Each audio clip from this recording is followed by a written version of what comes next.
Augustine of Hippo, Confessiones 1, Episode 11. Quoniam itaque et ego sum, quid peto ut venias in me, qui non essem nisi esses in me, non enim ego iam inferi, et tamen etiam ibi es, nam etsi descendero in infernum ades. And so, itaque, because I also exist, et ego sum, the et here is short for etiam, the adverbial form, which is common in Latin, because then I also exist. Why do I ask, why do I seek, quid peto? Quid can often mean what, and sometimes better translated as why. It is an interrogative pronoun in the neuter and singular. Why do I ask ut venias in me?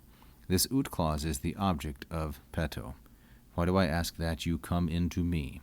Me here is going to be accusative. Remember that the preposition in plus the ablative indicates location, while in plus the accusative indicates direction. So why do I ask that you come into me? Now, what kind of a ego am I?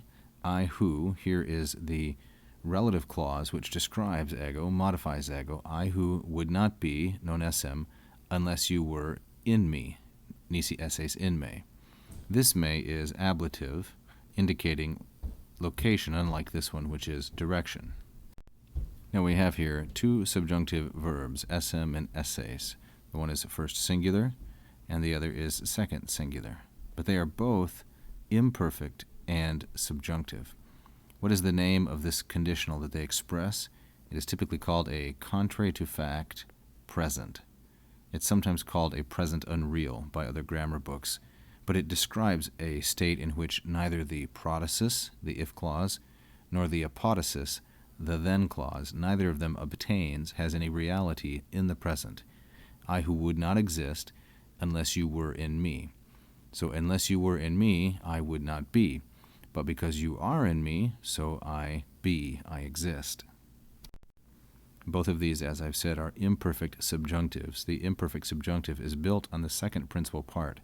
And as the second principal part of sum is esse, then the imperfect subjunctive is built on that form by simply adding the personal endings mst, mus tis, or mus tis, and nt, like so.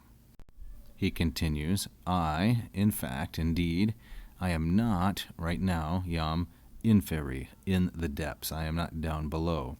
This is a masculine singular locative. It references hell. I am not in the world down below. This is Psalm 139, which Augustine is quoting, paraphrasing. I am not down there, and nevertheless, et tamen, you also are ibi, there in that place, namely down below.